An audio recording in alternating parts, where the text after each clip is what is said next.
নিয়নের 3টি প্রাকৃতিক আইসোটোপ যেমন নিয়ন 20, নিয়ন 21 ও নিয়ন 22-এর আপেক্ষিক ব্যবহার বের করো। যেহেতু আমাদেরকে আপেক্ষিক ব্যবহার বের করতে হবে, যে কোনো একটিকে একক হিসেবে বিবেচনা করতে হবে। আমরা জানি যে সকল গ্যাসের ভর যত বেশি সে সকল গ্যাসের ব্যবহার তত কম। যেহেতু নিয়ন 22-এর ভর সবচেয়ে বেশি, এজন্য আমরা নিয়ন 22-কে আপেক্ষিক হিসেবে বিবেচনা করব। ধরি 20 নিয়ন এর ব্যবহার R1, 21 নিয়ন এর ব্যবহার R2 এবং 22 নিয়ন এর ব্যবহার R3। তো চলো অঙ্কটা করা যাক, তাহলেই বুঝতে পারবা। আমি কি করলাম, প্রথমে R1-কে R3 দিয়ে ভাগ করলাম, কারণ আমি নিয়ন যার ভর 22 তাকে আমরা আপেক্ষিক হিসেবে বিবেচনা করেছি।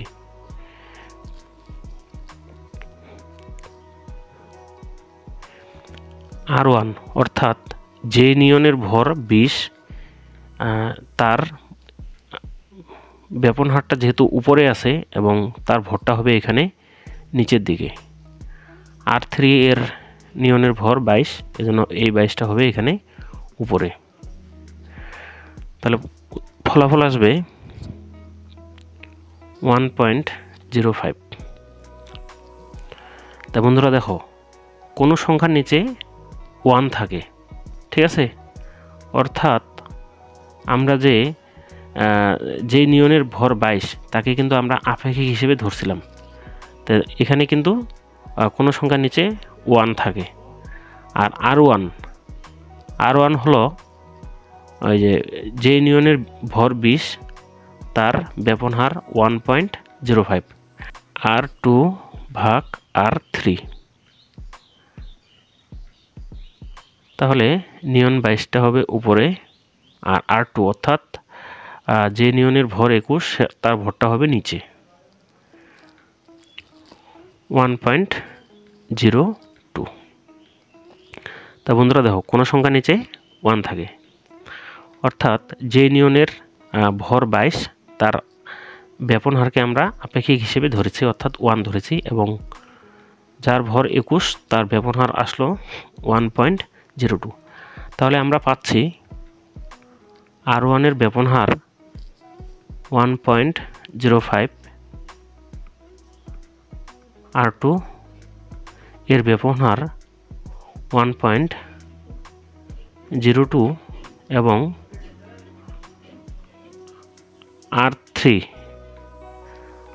এর ব্যবহার দেখো এখানে প্রতি ক্ষেত্রে 1 আছে, ঠিক আছে? আচ্ছা, তাহলে R3 অর্থাৎ নিয়ন 22-এর ব্যবহার 1।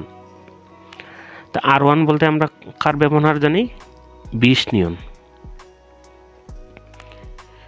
নিয়নের ব্যবহার 1.05। আর R2 বলতে